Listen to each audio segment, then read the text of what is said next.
Welcome to This Explainer. Today, we're diving headfirst into the mind-blowing structural design of one of the most magnificent historical and spiritual texts out there, Ayat Kursi, also known as the Verse of the Throne. You know, we so often read ancient texts just for their surface meaning, going from point A to point B without a second thought about their underlying architecture. But today, we're going to uncover the hidden, almost mathematical precision built right into the DNA of this verse. Okay, let's kick things off with a very specific, very important number, 9. This entire profound verse of the throne is made up of exactly 9 short sentences. Now, at first glance, 9 just seems like a random odd number, right? But when we're talking about structural symmetry, an odd number is absolutely crucial. It's the exact requirement for a very specific type of literary masterpiece. So you might be wondering, how on earth do exactly 9 short sentences form a perfect mirror? Well, I want you to imagine a piece of text that isn't just meant to be read linearly from left to right. Instead, imagine a text that reads from the outside in. Picture it folding over on itself perfectly, where the very beginning reflects the very end, the second part reflects the second to last part, and so on, continuously folding inward until it reveals a completely hidden, unmatched center. When we actually map out the structure of Ayat Kursi, we uncover what scholars call a ring composition, or miraculous symmetry. The outer layers reflect each other flawlessly, moving inward step by step until they hit that exact focal point in the middle. Let's peel this apart, layer by layer, and see how this ancient message mirrors itself. The outer ring divine names.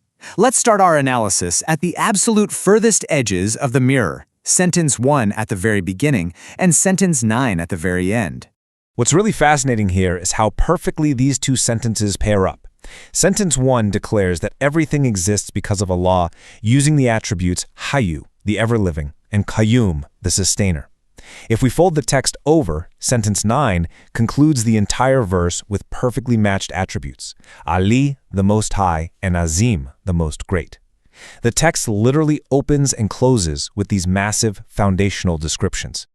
And to lock this ring together even more tightly, both of these outermost sentences specifically pull from the famous 99 names of Allah. By placing these precise attributes at the opening and closing of the text, it creates the secure, conceptual boundary. It firmly locks the edges of the mirror together, basically framing everything else that we're about to see inside. Next up, moving inward, guardianship. Having established that divine nature at the borders, we're taking one step inward to look at sentences 2 and 8. Notice the incredible contrast and confirmation happening here. Sentence 2 gives us this vigilant security guard who never ever experiences sina, which is drowsiness, or naum, which is sleep. He is on full-time patrol. Now, jump right across the mirror to sentence 8, the ever guardian. It perfectly reflects sentence 2 by confirming that guarding both the skies and the earth doesn't exhaust him in the slightest. The literal lack of sleep in sentence 2 is perfectly mirrored by the infinite energy and total lack of exhaustion in sentence 8. Let's keep going. The next layer, the kingdom.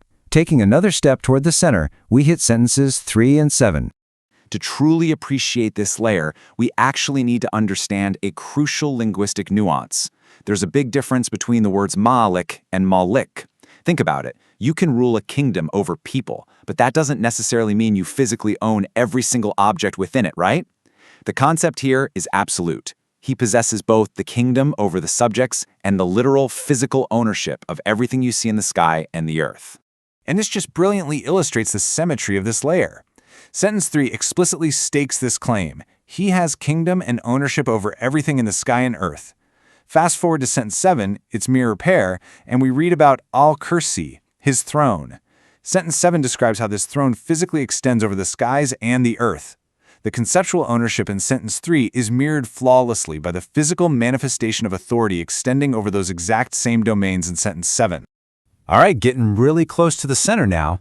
The inner ring, the limits of authority.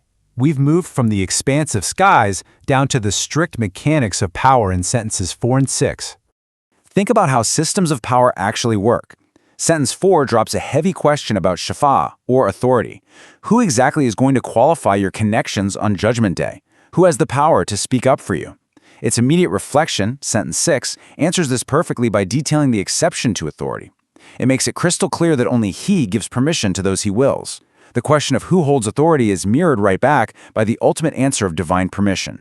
To put it in modern terms, there is absolutely no VIP ticket without Allah.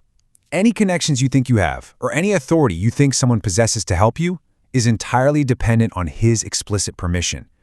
This tight inner ring really drives home the reality that all power and authority originate from one singular place.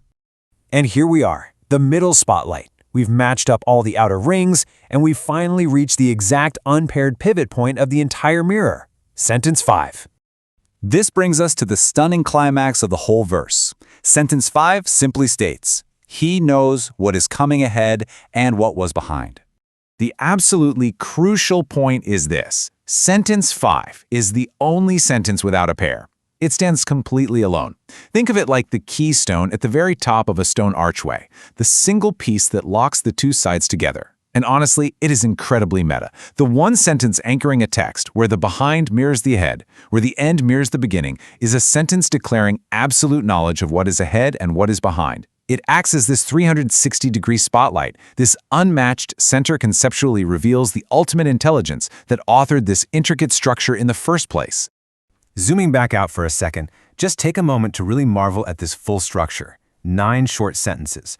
On the surface, a beautiful declaration of faith. But just beneath that, they fold inward with exact mathematical precision. Names mirror names. Guardianship mirrors guardianship. Kingdom mirrors throne.